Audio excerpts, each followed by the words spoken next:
The moment I realized his gratitude was just another debt, a cold fire ignited, burning away 35 years of self-sacrifice. I am Eleanor Vance, and for 40 years, my world was built on the quiet dignity of dusty books and the resonant silence of the coastal Maine air. 69 years old, a retired literature professor, I believed I had mastered the art of tragedy on the page, never expecting to live through my own. But tonight, over a meticulously prepared lobster bisque, a dish my late husband, Charles adored, and my son Lucas barely noticed, the final act of my life's great, unacknowledged sacrifice began. Lucas, my 35-year-old son, sat across the mahogany table. Beside him was Chloe, his dazzling, self-proclaimed lifestyle guru wife, who managed to make the worn velvet of my inherited dining chairs look instantly passé. Chloe's disdain was a tangible thing, a perfume of judgment that permeated the room.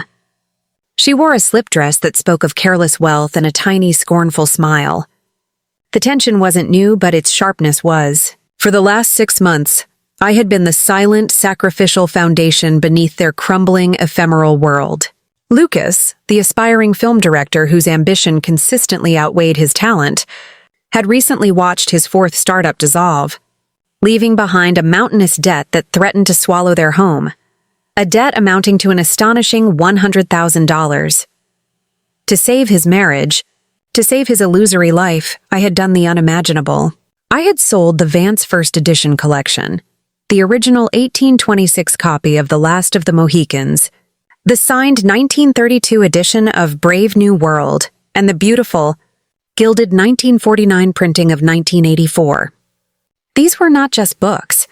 They were the pillars of my identity, the physical connection to my lineage, the only inheritance I had ever claimed. They were my shelter in the silent years after Charles died. Yet, tonight, as Lucas discussed a potential new, revolutionary film project with an air of entitled optimism, Chloe fixed her icy blue gaze on me. "Eleanor," she began, the name clipped and devoid of warmth, "I adore this house truly. But these things," she gestured vaguely at the shelves overflowing with paperbacks and literary journals, "they weigh you down. My mother, she just liquidated everything to invest in an aggressive high-yield portfolio. She understands velocity. You seem content just existing in this beautiful museum of stagnation." The bisque, usually rich and comforting, tasted like ash. My hand, which had spent countless hours binding and protecting those priceless volumes, clenched around the linen napkin. "It's not stagnation, Chloe," I managed, my voice low. "It's permanence. It's the opposite of the volatile, disposable culture you celebrate." "Call it what you like," she scoffed, picking at a sliver of lobster meat. "But Lucas and we need a life with momentum, with wealth. It's a pity that when you finally had the chance to truly liquidate your assets to support our vision, you only managed to cover the first $100,000 of the mortgage debt. Honestly, an old book collection? It was barely a drop in the ocean." Lucas didn't flinch. He just nodded along, his eyes glued to a non-existent dust particle on the table. The betrayal was no longer a dull ache. It was a blinding, pulsating light. Not only did they feel entitled to my entire fortune, but they considered my lifeline, the books that kept me sane, to be a paltry, inadequate contribution. They were measuring my decades of emotional and financial support against the backdrop of their own inflated, imaginary future. I rose slowly, the movement demanding immediate attention. The scraping sound of my chair on the hardwood floor was the loudest noise in the universe. I walked to the glass-fronted cabinet where the first editions once stood, now starkly empty, reserved for cheap porcelain figurines. "Lucas," I said, addressing my son directly, ignoring Chloe's sudden startled silence. "The books are gone. I sold them to cover the debt you amassed trying to buy Chloe a life she felt she deserved. Do you remember what I told you when I handed you the check for $100,000? I told you that was the end of my assistance." His face, usually pale, went several shades whiter. "Mom, please. This is not the time to be dramatic. We just need a little runway." "No," I interrupted, my voice finally finding its full, resonant power. the voice I used to quiet a room full of 300 noisy high school students. The runway is closed. Do you know what else is closed? My wallet. Effective immediately, Chloe gasped, a theatrical sound that didn't move me. You can't do that, Eleanor. Lucas needs capital for his pitch deck. The monthly payment is due next week. Do you want us to be homeless? Do you want your grandchildren? I have no grandchildren, Chloe, I stated, my eyes boring into Lucas. And that monthly payment is now your problem. $5,000 a month. That's the price of your ambition, not mine. Lucas finally lifted his head, tears welling in his eyes. But they were not tears of sorrow. They were tears of fear. Mom, you're not serious. You can't ruin us over a few books. Ruin you? I repeated, the irony sharp enough to cut glass. Lucas, you ruined me first. You demanded the sacrifice of my history and my comfort, and you repaid me by allowing your wife to call my life one of stagnation. I am not a financial institution, Lucas. I am a woman. And tonight, this woman is done being your unpaid caretaker. I reached into the pocket of my cardigan and pulled out my phone. It was a modest, outdated model, but it was capable of performing one monumental task. You are absolutely right, Lucas, I continued, pacing towards the large window overlooking the bleak winter garden. I cannot continue living in this beautiful museum of stagnation. I looked back at their stunned, horrified faces.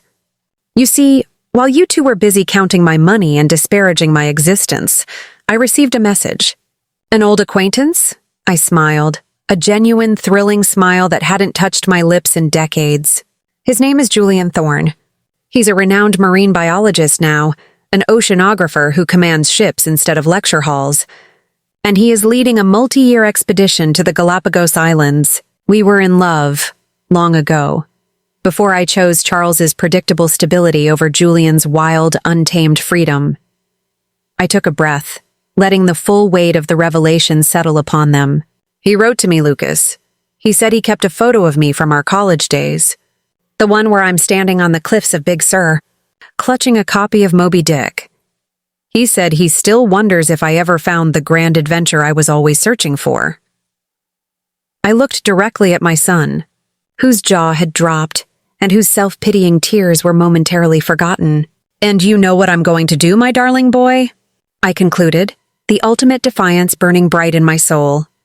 I'm going to call Julian back, and I'm going to tell him, yes, I am coming to the Galápagos.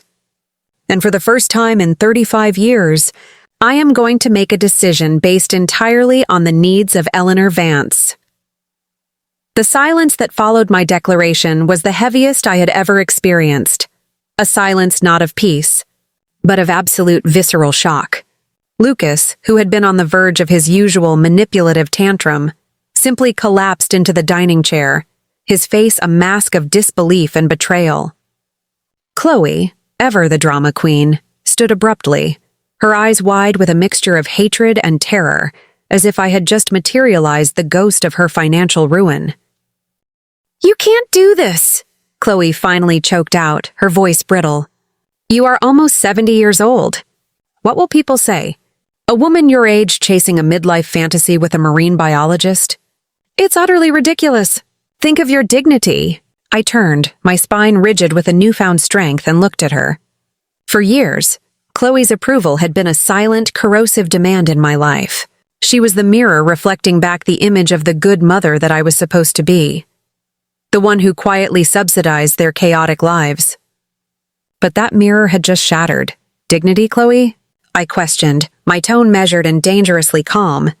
Do you truly believe a woman has any dignity left after she allows her son's wife to stand in her home? The home she saved with her life's treasure, and call her existence stagnation? No.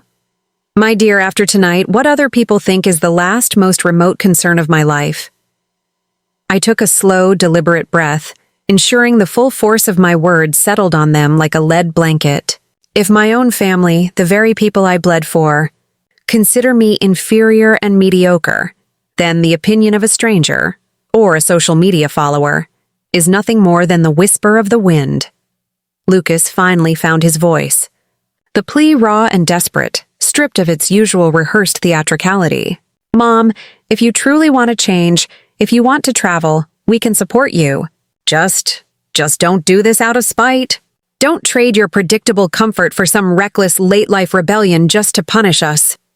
I turned the question back to him, the incredulity in my heart echoing in my voice. "Punish you? Lucas, do you not understand the profound gravity of your delusion? This is not an act of spite, nor is it a rebellion. This is a desperate, fundamental decision for survival." I walked toward the mantelpiece, where a faded photograph of a young man with laughing eyes and wind-swept hair stood. Julian, 47 years ago. "For the first time in decades," I murmured, more to myself than to them. "Someone is offering me a chance to be valued for who I am, not for what I can give. Someone is seeing the literary scholar, the free spirit who used to climb trees to read poetry, the woman who dreamed of sailing the world, instead of just the eternal ATM machine."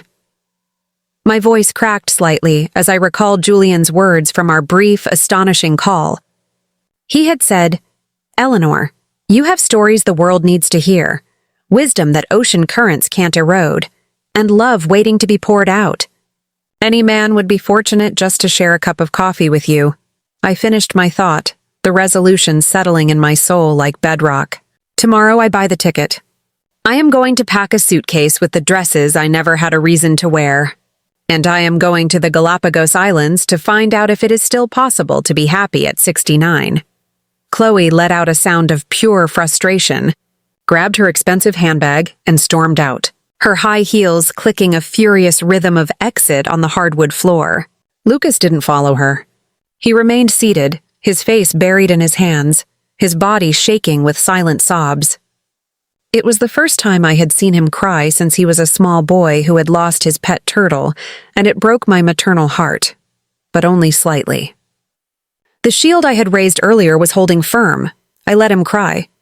I watched the rain outside the window, watching the drops race each other down the pane, feeling the cool, refreshing wind of freedom finally touch my face.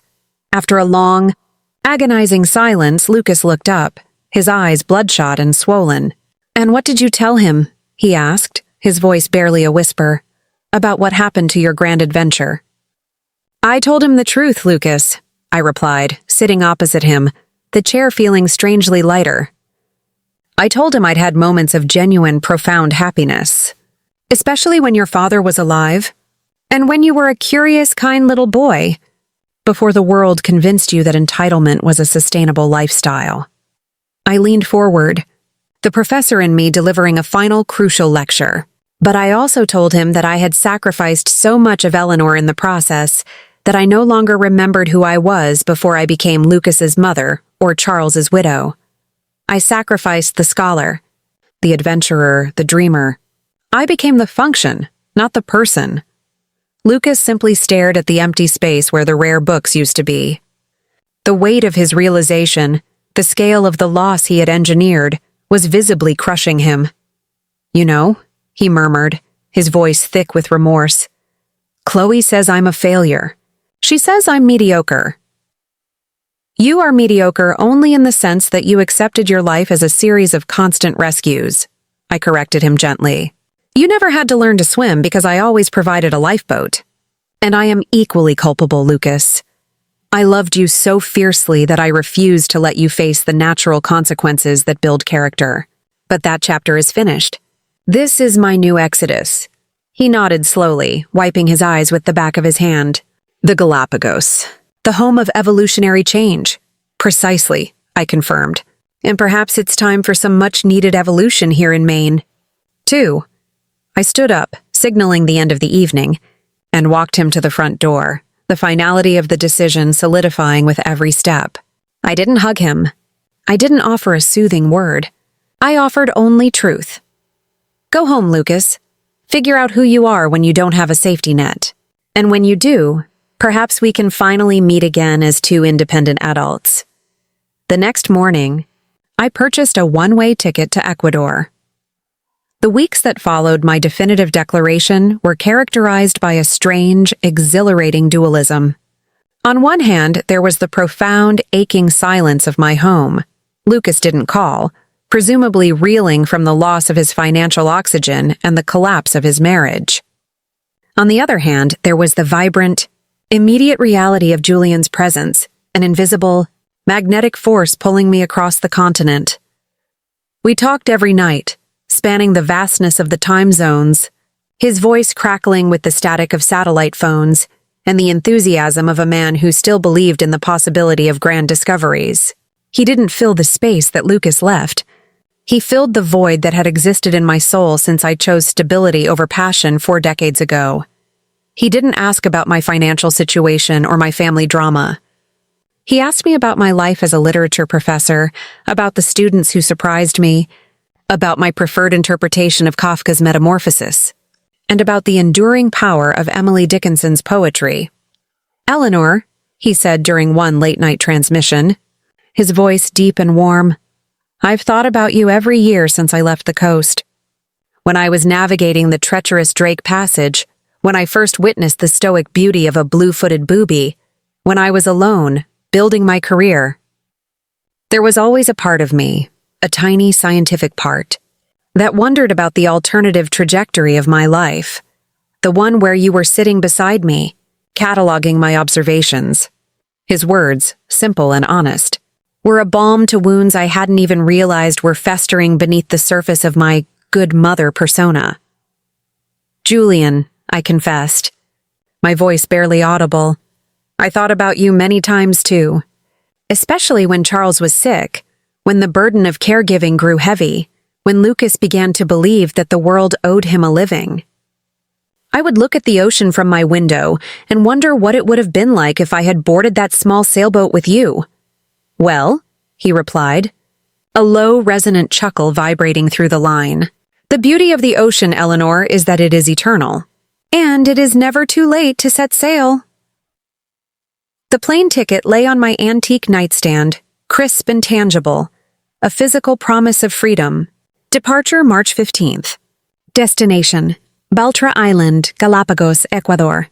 Julian had insisted on paying, offering a generous traveler's stipend, but I had refused with a sudden fierce pride. "This is my emancipation, Julian," I had told him firmly. "This adventure, this ticket, I will pay for it with my own funds. This must be a clean, unindebted start." The funds were modest, painstakingly accumulated over the last few months by making small but meaningful sacrifices. Substituting my expensive antique shop visits with library archives, wearing the same reliable coat for an extra winter, and yes, sometimes forgoing a better, heartier meal for a simple, solitary bowl of oats. It was money I had saved from the residual income of Charles's small life insurance policy. Money I would now use for something that would bring Eleanor Vance joy for the first time in years. This act of self-funding was essential. It was the final, non-negotiable step in cutting the umbilical cord of dependency that had strangled me for decades. I spent my days packing, not just clothes, but memories. I packed a delicate hand-stitched linen dress I had saved since my late 20s, a volume of Neruda's love poems, and my finest leather-bound journal, the one I had planned to use for the novel I always intended to write. Each item chosen was a tiny act of reclamation, a silent promise to the younger Eleanor. I avoided the news, the social media accounts, and the lingering debris of Lucas's life. I didn't want the magnetic pull of guilt to drag me back into the mire of his making. Then, 3 days before my flight, Lucas appeared on my doorstep. He looked terrible. Not just emotionally distraught, but physically ravaged. His clothes were wrinkled, his usually meticulously groomed hair was disheveled, and there were dark purple shadows beneath his eyes that spoke of sleepless nights and absolute despair.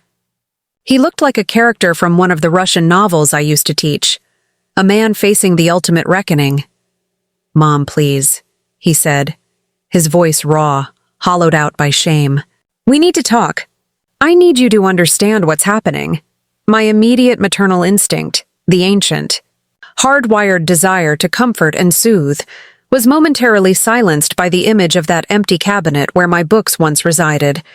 I let him in but maintained a careful emotional distance. "Where is Chloe?" I asked, putting the kettle on in my small sunlit kitchen. He sank onto the wooden bench, his body language communicating an exhaustion that went bone deep. "She's at her parents' vineyard," he mumbled, staring at the chipped laminate tabletop. "She left 2 weeks ago. She says she can't be with me if I don't have a verifiable income, if I can't maintain the lifestyle her brand requires." He laughed, a bitter, broken sound devoid of humor. It turns out her mother, the great velocity investor, isn't so willing to invest in a failed son-in-law. They told her to fend for herself, that I am a liability. A pang of satisfaction, undeniably human and certainly not noble, shot through me. I suppressed it instantly, focusing on the task at hand. This was not the time for petty triumph, but for the cautious observation of change. "So, Lucas," I asked, pouring the hot water over the black tea leaves, "what precisely is your next act?" He looked up at me, and in his eyes I saw something I hadn't witnessed in years, a tentative, fragile form of genuine humility. The mask of the spoiled prodigy had finally, truly slipped. "I've been looking for work," Lucas stated, his voice heavy but steady, lacking the usual performative drama. "Desperately. I've applied everywhere, Mom. Film production assistant, office clerk, restaurant runner, even construction sites. Anything. I'm willing to do anything that is honest and immediate." He paused, taking the mug of hot tea I offered him, cradling the warmth between his hands as if it were the last source of heat in the universe. "But more importantly," he continued, meeting my gaze, "I've been going to therapy." The admission was a small, quiet explosion in the domesticity of my kitchen. I felt a surge of genuine, unsolicited relief. This was the first concrete step towards self-help I had seen him take in his entire adult life. "I found a community center," he explained. "They offer sliding-scale services. It took a week to get an appointment, but I went. Twice so far." "I am truly glad to hear that, Lucas," I said, meaning every syllable. "That is a monumental step, far more significant than any film deal or startup. What, if anything, are you beginning to understand?" He took a slow sip of the scalding tea, collecting his thoughts with a maturity I found profoundly unsettling. "The therapist," he began, "helped me look beyond the surface level of my failure. He helped me understand that I haven't just been a financial failure. I've been an emotional parasite. Not just with you, but with Chloe, with my former partners, with everyone who ever tried to genuinely assist me." His words sounded rehearsed, yes, but not in the way of a con artist practicing a pitch. They sounded like a man internalizing a difficult, unpalatable truth, a truth repeated in the sterile safety of a therapist's office. "And what have you learned, specifically, about this?" "Parasitic structure?" I pressed, my curiosity overcoming my residual resentment. I needed to know if this was a true reckoning, or merely a sophisticated new form of manipulation designed to invoke my rescue. Lucas fidgeted with the rim of the mug, his eyes darting down. He was struggling with the articulation, finding the vernacular of emotional honesty difficult to grasp. "I've learned that I never developed the most basic human capacity, responsibility," he finally admitted. "Because you were always there to anticipate the fall. You were the cushion, the safety net, the entire circus of emotional and financial infrastructure," he quickly added, seeing my protective defenses momentarily rising. "It's not your fault, Mom. I'm 35 years old. The ultimate responsibility is mine. But the pattern was established so early, so consistently, that I never had the incentive, the existential necessity, to break it." I nodded slowly, reflecting on the painful accuracy of his analysis. I had shielded him from the wind, never realizing that the wind was precisely what he needed to grow strong roots. "And Chloe," I prompted, "what insights did you gain regarding your tumultuous relationship with her?"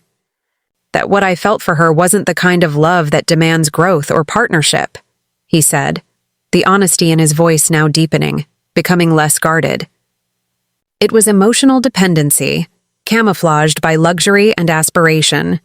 I loved that she was demanding and critical because it provided the perfect excuse not to grow up. She became the new authority figure, the new reason I needed saving.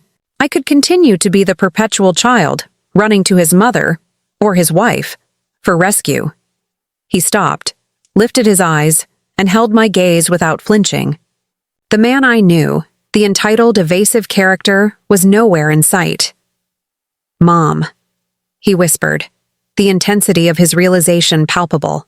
"I know I don't deserve your forgiveness. I know I have systematically undermined, exploited, and nearly destroyed the most significant relationship of my life. But I need you to know that for the first time in my adult life, the fog has lifted. I am seeing things with stark, painful clarity." "And what precisely do you see when the fog lifts?" I asked, my voice soft but insistent. He swallowed hard, fighting back a new surge of emotion. This time not fear, but pure sorrow. "I see a 69-year-old woman who sacrificed her entire life's work, the most precious relics of her career, the books, for a son who never appreciated it. I see a scholar who worked her hands to the bone to give me an education and opportunities that I recklessly wasted.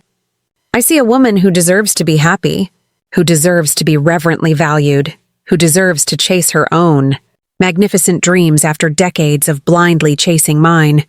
His words, a complete and unprompted articulation of my deepest grievances, moved me more profoundly than any grand gesture could have. Yet, the lifetime of being manipulated had bred a powerful, visceral caution.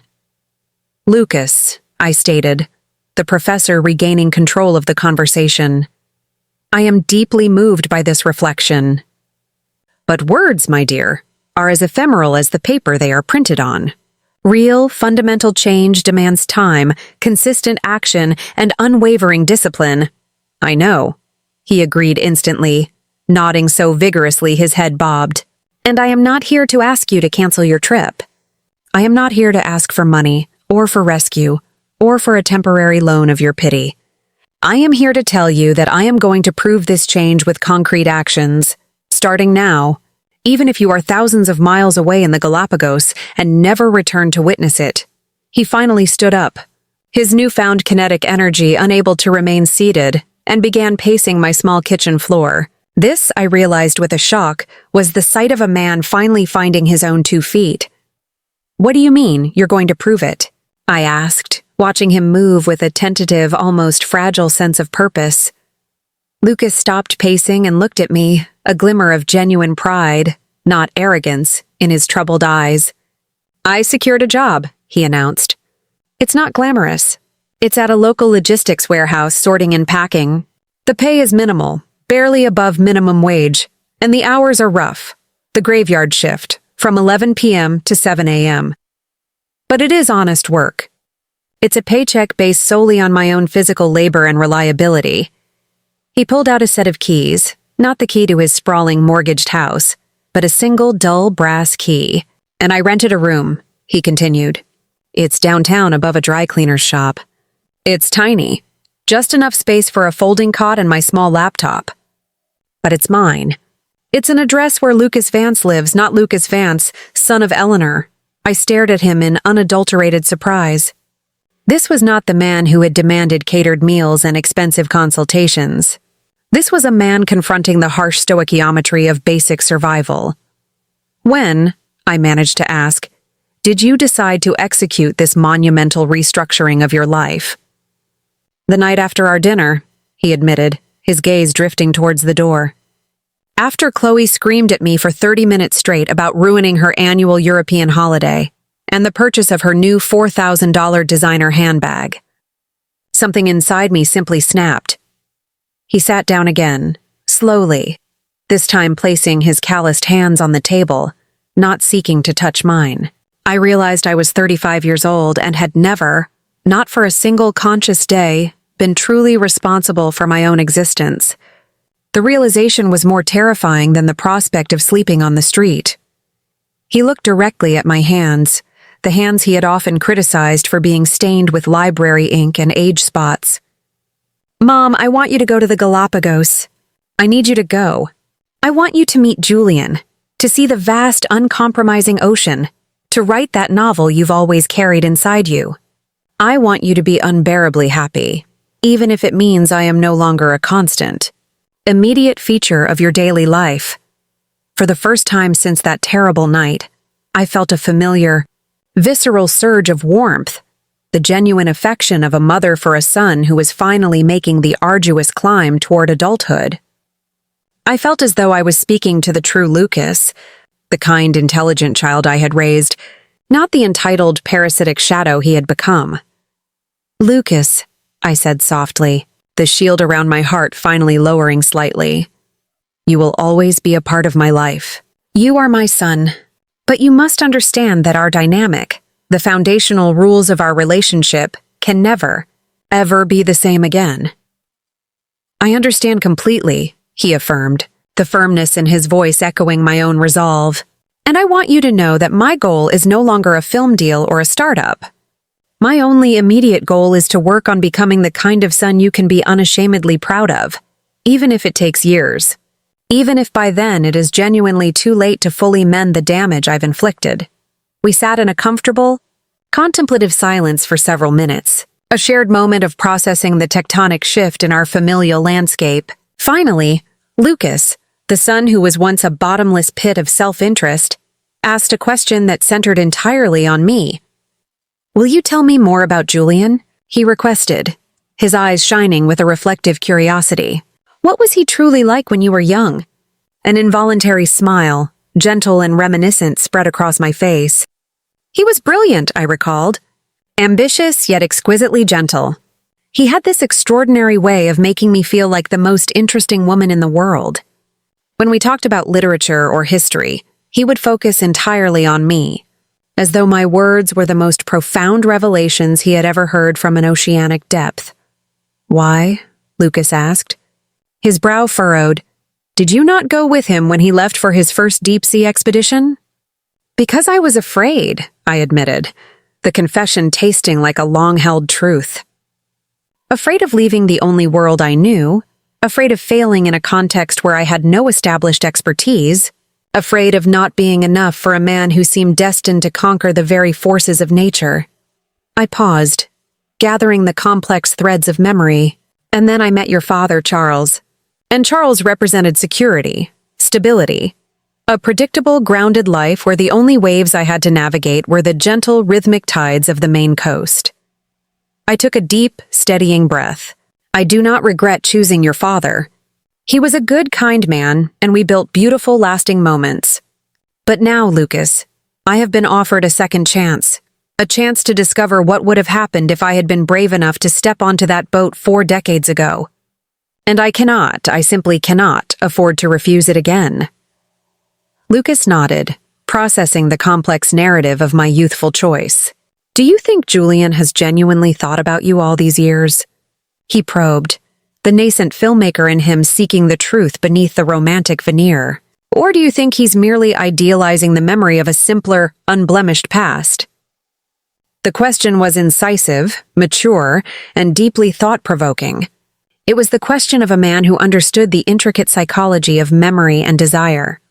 That, Lucas, is the very question I have been asking myself every night since Julian contacted me, I admitted, standing up and walking to the window that overlooked the small patch of garden.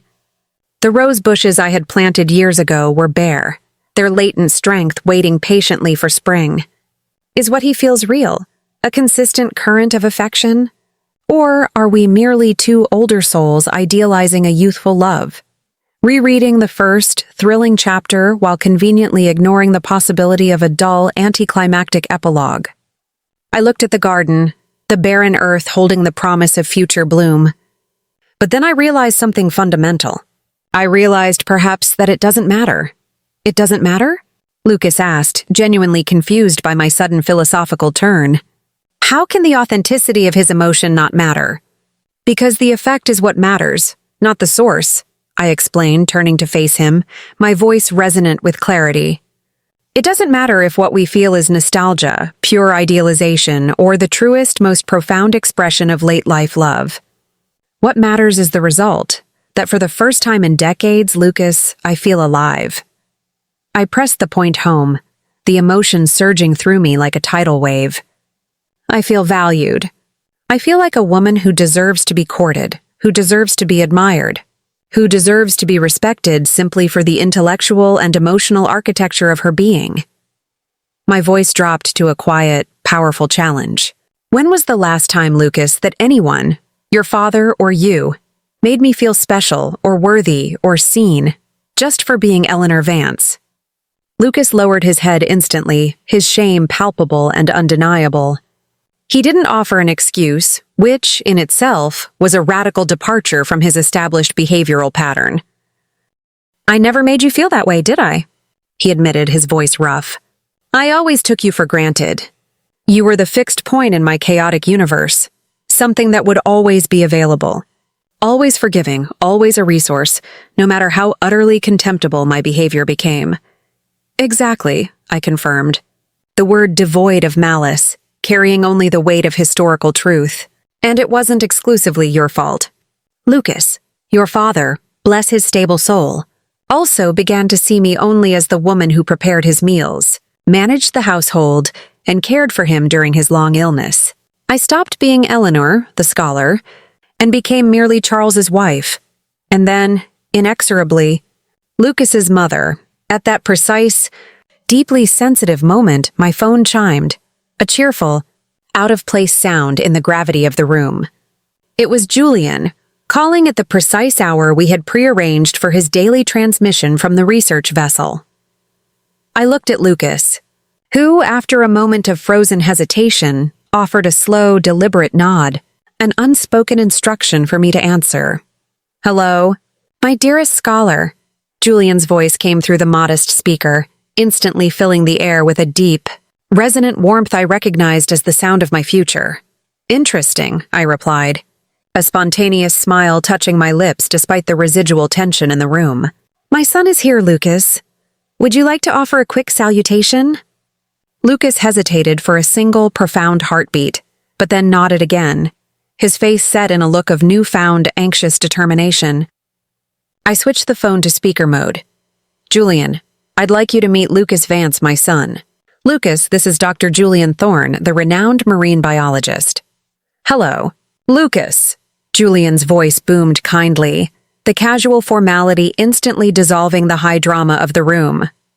Lucas responded, choosing his words with uncharacteristic care. "Mr. Thorne, Julian, it is complicated, sir.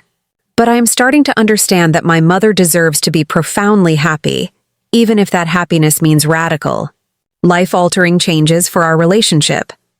That is an exceptionally mature and astute response." "Lucas," Julian replied, his approval immediate and genuine.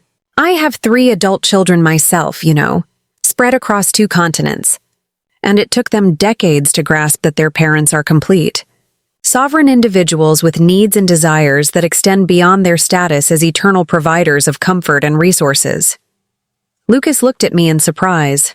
It was clear he had expected Julian to be either a romantic buffoon or an aggressive rival, not a seasoned patriarch who understood the vernacular of family dysfunction. "Julian," Lucas continued, taking another brave step, as her son, and as a man who is now finally beginning to clean up his own colossal mess, "I must ask you directly, what exactly are your intentions with my mother?" Julian chuckled softly, a sound of genuine amusement that immediately put everyone slightly more at ease. "That, Lucas," Julian stated, "is a perfectly fair question. My intentions are, first and foremost, to get to know the magnificent woman that the brilliant girl I fell in love with 40 years ago became.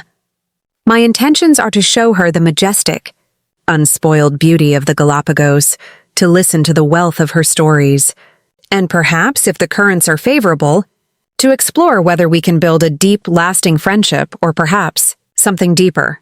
And if," Lucas pressed, attempting one last necessary safeguard, "if things do not work out as you expect, if the reality falls short of the idealization, then we will have embarked upon a beautiful, necessary adventure," Julian answered immediately, without a second's hesitation.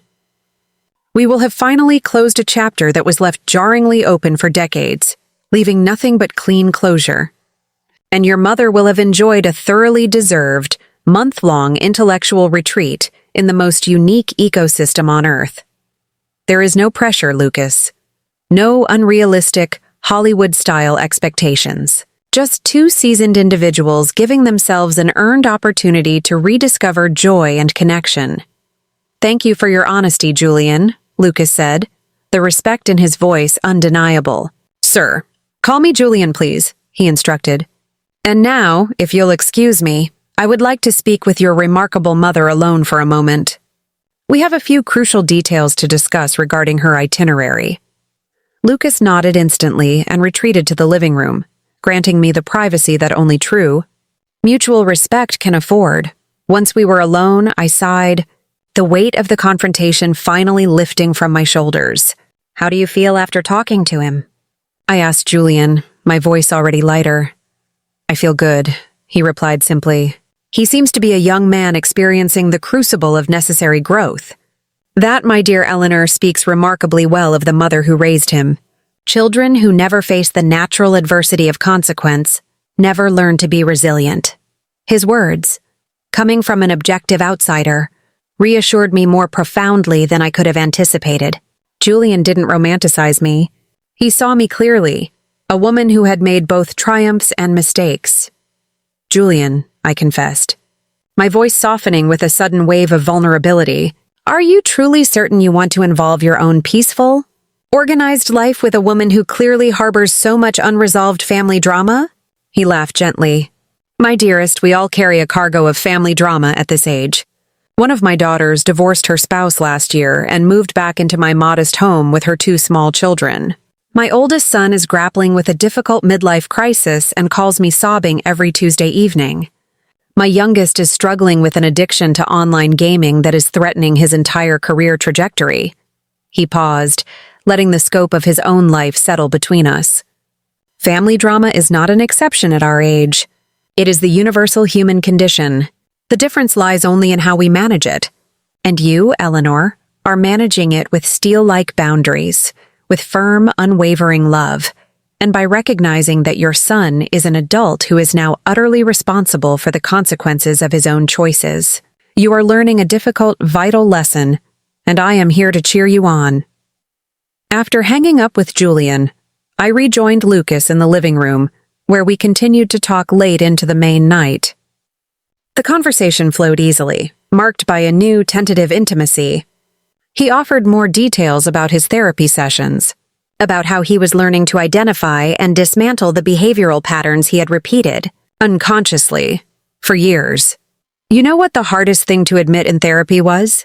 he asked, as we shared a second pot of chamomile tea. "Tell me," I encouraged. "It wasn't that I was lazy or entitled or immature," he said, staring into the steam rising from his cup. "It was that I had developed an emotional addiction to being rescued. Every single time someone solved a problem for me, every time I was given money, every time I was extricated from a tight spot, I felt a kind of immediate euphoric relief. Like a drug. That feeling of safety without effort." His words hit me with the force of a physical blow, illuminating the dark, unacknowledged truth of our codependent history. I had been his enabler. I had been his dealer of relief. "And how?" I asked, my voice barely above a whisper. "Are you learning to break that powerful, destructive addiction?"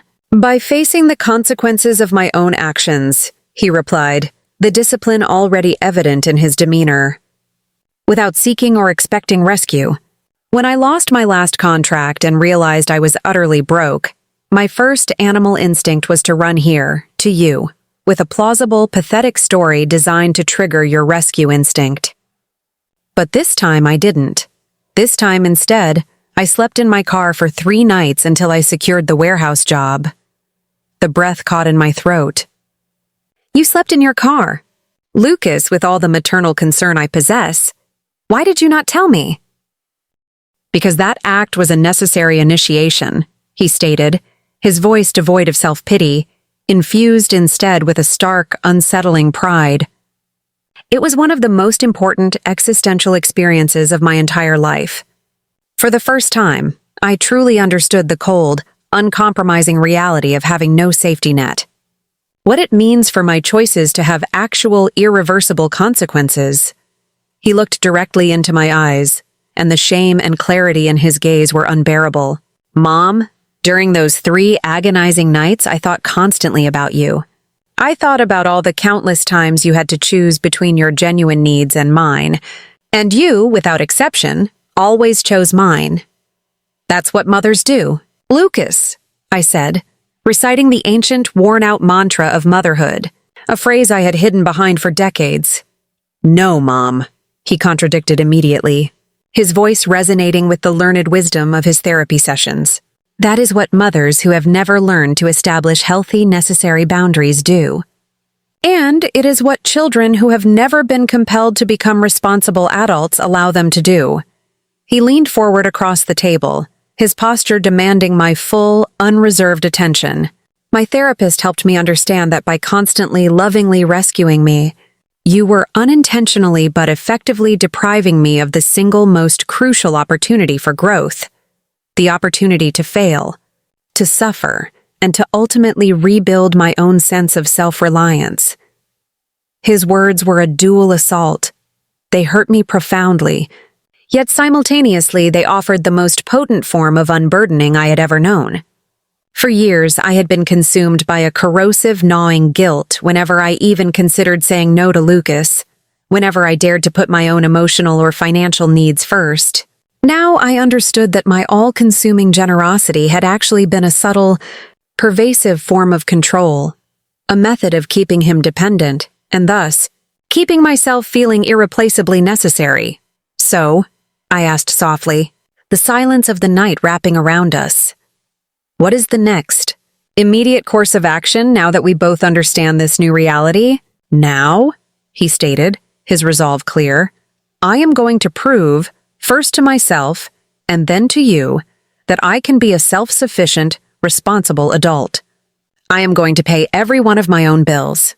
I am going to make every single one of my own mistakes and subsequent decisions. I am going to face every one of my own consequential problems. He paused, the promise in his eyes profound. And when you return from the Galápagos, if you decide to return at all, I promise that I will be a son you can finally be unconditionally proud of. And if? I challenged gently, watching his reaction closely. If I decide that I like the Galápagos so much that I never come back to the main coast? Lucas smiled, a full, genuine, unforced expression of pure happiness, a sight that finally banished the manipulative, desperate ghost I had known for years. Then, Mom, he said simply, I will be unequivocally happy for you. I will come to visit you when my finances allow. I will call you every Sunday. And I will live my own life, knowing that my mother, the one I nearly broke, is finally, gloriously living hers. The immense, mountainous weight of my guilt, which I had carried for over 3 decades, finally crumbled and dissipated. It was replaced by a clear, exhilarating sensation of zero gravity. We returned to the subject of Julian, diving deep into the archaeology of our youthful affection. He was, I mused, the memories shimmering brightly, so full of that reckless curiosity that precedes true achievement. He was focused, not just on me, but on the world. And he made me feel like I was a profound, integral part of the world he wanted to conquer. He saw the fire in me. Why did you leave that fire for the predictability of Dad? Lucas asked, the question less of a challenge and more of an honest inquiry into my emotional history. Because I was utterly terrified, I admitted once more. Terrified of that lack of certainty, terrified of the vast, uncompromising ocean that Julian represented. I was afraid of failing in front of him, afraid of not being intelligent or adventurous or resilient enough to be his partner. Your father Charles was safe. He was the anchor.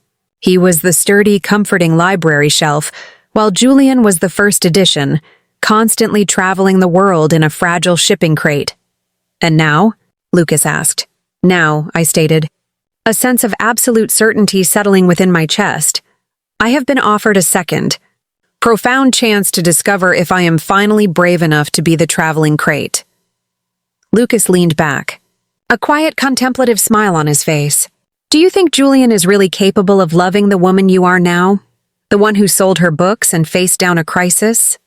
Or is he truly only in love with the memory of the 20-year-old girl who captivated him? It was the same question he had asked earlier, but now it was layered with a deeper, more sophisticated understanding of the human heart's capacity for self-deception. "Lucas," I responded, "I am going to the Galápagos to find the answer to that question. I am going to discover if two individuals, both deeply scarred and profoundly changed by life, can connect not through nostalgia but through a new, powerful present-tense reality." I stood up, signaling the inevitable end of our long, momentous conversation. "It is time for you to go, my son, and it is time for me to fly." The day of my departure dawned with a crisp, cleansing coolness typical of the Maine coast in March. The sky was an impossible, crystalline blue, a perfect mirror to the promise of the ocean I was traveling toward. There was no internal conflict, no swirling vortex of maternal guilt, only a quiet, profound sense of absolute inevitability. Lucas arrived early, precisely on time, to take me to the airport. He was dressed in clean, if slightly inexpensive clothing, and his face, though still tired, lacked the desperate, haunted look of the man who had slept in his car. For the first time in years, the tension between us was utterly absent. It was replaced by a comfortable, respectful silence. He had brought me a gift, a small, carefully chosen bouquet of white daisies, the flowers I favored for their quiet, understated resilience, and a sealed, unaddressed envelope. "Don't open it," he said, handing it to me with a shy, uncertain smile, "until you are seated on the plane and the doors have closed. It is a few things I needed to articulate, and as you know, I have always found it easier to write than to speak the things that truly matter." During the drive to the airport, we talked about utterly mundane things: the forecast for the week, the increasing price of heating oil, the simple reality of his new night job. It was a normal conversation between a mother and her adult son, a conversation we hadn't been capable of having in over a decade. There were no pleas, no dramatic guilt trips, no desperate need for intervention, just a quiet mutual acknowledgement of our separate, but still connected lives. "Mom," he said softly, as we pulled up to the departures curb, "I want you to know this. Regardless of what unfolds with Julian, this entire journey, this decision has already been worth it." "What do you mean, Lucas?" I asked, looking at his profile. "Seeing you like this," he explained, turning off the engine. Excited, nervous, profoundly determined. "I haven't seen you shine this way since before Dad got sick. You look like the woman in Julian's old photo, the one with the fierce eyes and the book." He helped me retrieve my suitcase, a sturdy, dependable piece of luggage I had packed with my finest dresses, including a new, brilliant emerald green one I had purchased especially for the equatorial journey. At the security gate, the reality of our imminent physical separation finally settled upon us. When it was time to say goodbye, we embraced with an intensity we hadn't shared since he was a small child who clung to my skirt on his first day of school. "I love you." "Mom," he whispered into my hair, the scent of the dry cleaners still faintly clinging to his jacket. "Go, have fun. Fall recklessly in love. Be utterly, unapologetically happy. You deserve this more than anyone I know." "I love you too, my son," I whispered back, kissing his cheek. "And I am unequivocally proud of the man you are finally becoming." Once settled in my aisle seat, the engine noise a comforting, rhythmic hum, I tore open Lucas's letter with trembling hands. His handwriting, once messy and erratic, now looked significantly more mature, more careful, a reflection, perhaps, of his internal transformation.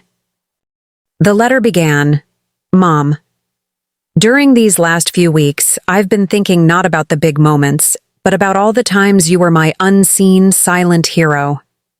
When you worked double shifts tutoring students to pay for my university tuition, when you secretly sold your prized antique sewing machine to buy me that elaborate film camera I demanded, when you often pretended not to be hungry so that I could eat a more substantial meal, all those moments of unacknowledged, ferocious love that I callously took for granted.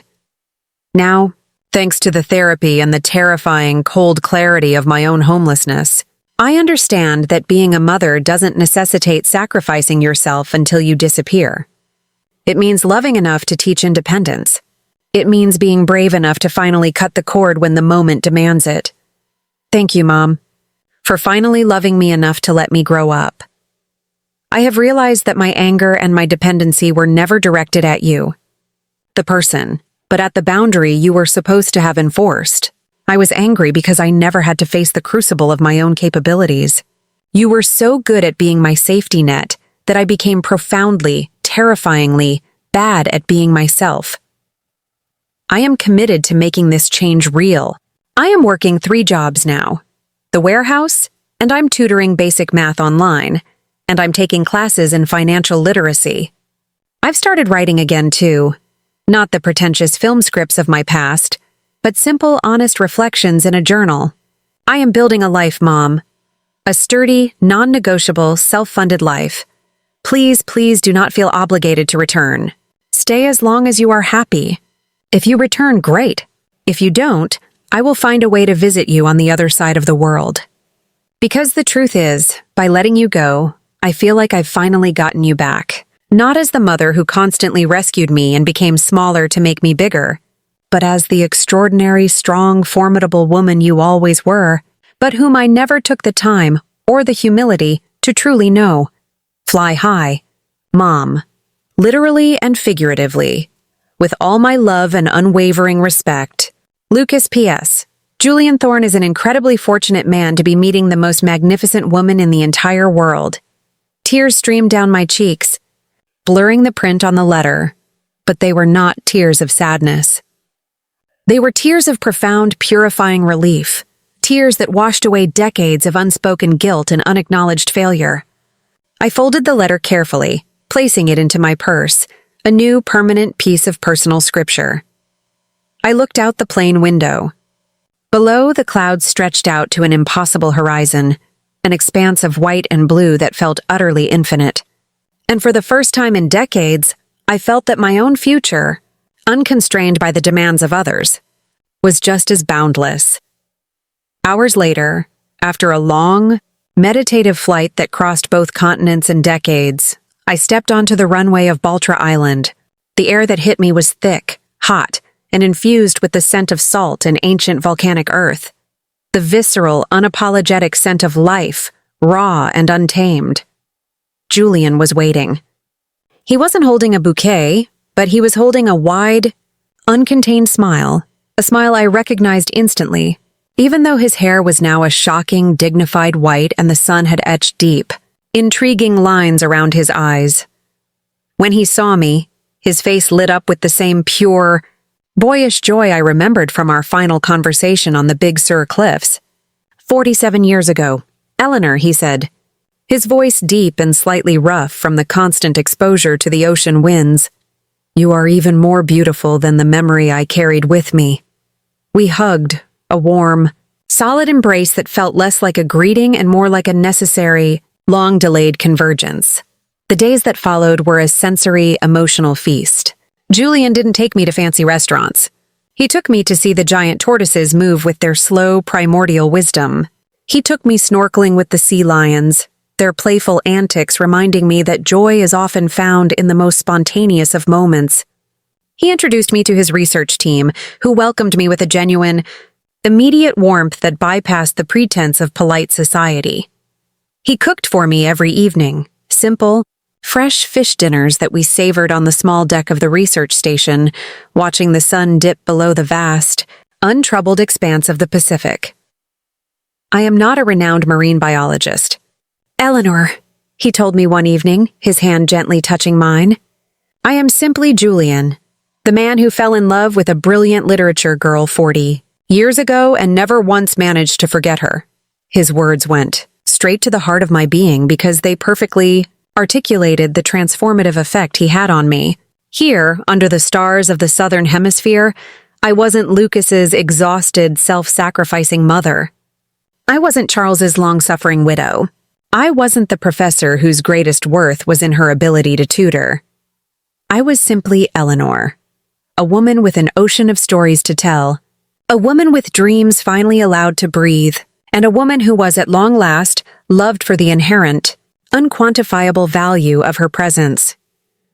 At the close of my initial 1-month visit, Julian presented me with a proposal that fundamentally redefined what I believed was possible at the age of 69. "Eleanor, my darling," he began, looking out over the water. "I don't want this beautiful, strange reunion to conclude. I know it sounds like the plot of a badly written novel, but I want you to consider making this a permanent residence. Not necessarily to marry me immediately, not even to live under the same roof if you require your space, but to give us a real, non-hypothetical chance to build something magnificent and enduring at this, the final, most glorious stage of our lives." My first, ingrained instinct was to default to the old, familiar litany of impossibility: my house, my few aging friends, my familiar predictable routine in Maine. But then I thought of Lucas's letter. I thought of his plea, "Fly high, Mom." I thought of Chloe's scorn. I thought of the empty cabinet where the books once stood. And I thought of the decades I had spent living not for myself, but for the perceived insatiable needs of everyone else. "What if," I asked him, a tremor of pure, joyful risk running through my voice, "what if it doesn't work out? What if we discover that we are strangers now and the romance was merely a memory?" "Then," Julian said, turning to me, his eyes full of the vast, open honesty of the sea, "we will have had a beautiful, necessary adventure that closed a chapter of regret." "But, my magnificent scholar," he insisted, taking my hand, "what if it does work out? What if, after an entire lifetime spent putting everyone else's needs first, you finally have the profound, unbelievable opportunity to be completely, entirely happy?" That very night I called Lucas. The connection was clear, the thousands of miles between us feeling less significant than the vast emotional gulf we had recently crossed. "Mom, how is the expedition? Are you enjoying the research?" he asked, his voice bright and focused. "I am happier than I have been in decades, Lucas," I admitted, the truth ringing with undeniable clarity. "Julian treats me with a respect I haven't known since I was a young woman. He sees me, he values me. He makes me feel like my thoughts and experiences are the most important things in the world." There was a long silence on his end, a silence I had once dreaded, but which I now recognized as contemplation, not manipulation. "Then stay," Lucas finally instructed, his voice firm and strong. "Build the life you deserve. I will be more than fine. In fact, I will be better knowing that you are finally, irrevocably living for yourself." 6 months later, I was back in Maine, but only for a temporary, conclusive act. I was packing my most cherished belongings, the photographs, the leather-bound journals, the few surviving books, preparing to move to the Galápagos permanently. Lucas helped with the entire exhausting process, demonstrating a level of sustained maturity and responsibility that filled my heart with an almost unbearable hope for his future. He had good news. He had secured a full-time, salaried position at the logistics warehouse and was managing his debt repayment meticulously. He had moved into a cleaner, larger apartment. He was dating a kind, intelligent woman who, he confessed, challenges me to be better, instead of enabling my worst habits.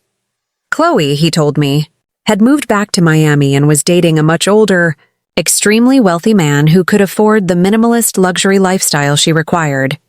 "You know what the most beautiful, most profound irony of this entire situation is, Mom?" Lucas asked me one afternoon as we meticulously packaged my vast collection of classical literature. "Tell me, my son," I replied. "That by letting you go," he said, meeting my gaze, "I feel like I've finally, truly gotten you back. Not as the mother who constantly rescued me and became smaller to make me bigger, but as the extraordinary, complete woman you always were, the one I finally have the privilege of meeting." As I write this final passage from Julian's research station, watching the Pacific Ocean stretch out in a dazzling, uncompromising blue, I reflect on everything that has fundamentally changed. Lucas is thriving. He is a working man, a self-sufficient man, and he is happy because his happiness is earned, not given. He is slowly, painstakingly, becoming the hero of his own story. And me? I finally learned the lesson that escaped me for decades. Self-love is not selfishness. It is the absolute foundation for being able to love others in a healthy, sustainable way. I learned that a 69-year-old woman can discard the identity she built for others and embrace a new, vibrant, adventurous identity entirely for herself. Julian and I were married last month in a small, joyful ceremony on a quiet beach with his children and Lucas as our only witnesses. Lucas cried throughout the entire ceremony, but they were tears of pure, unfiltered, mature joy. I never believed I would witness my mother marry for unconditional, passionate love, he told me afterward, his eyes still red. I always assumed your first marriage was purely for stability and functional duty. But when I look back at that terrible, humiliating night when Chloe stripped me bare in your dining room, I see it now as the single greatest gift I could have been given. Because it was that humiliation, Mom, that finally woke me up. It was that injustice that showed me you deserved more. And it was your courage that gave me the necessary, painful push to chase the happiness I thought I had lost forever. My dearest readers, what is your Galápagos? What is the fear, the guilt, or the misplaced loyalty that is holding you captive in the past? If life offered you a profound, undeniable second chance to seize your own joy, to trade your predictable duty for your magnificent destiny, would you have the courage to take it, regardless of the criticism or the expectations of those who depend on you? Remember this truth. True love demands boundaries, and the most important story you will ever write is your own epilogue. It is never, ever too late to begin. Subscribe now to follow more tales of self-reclamation.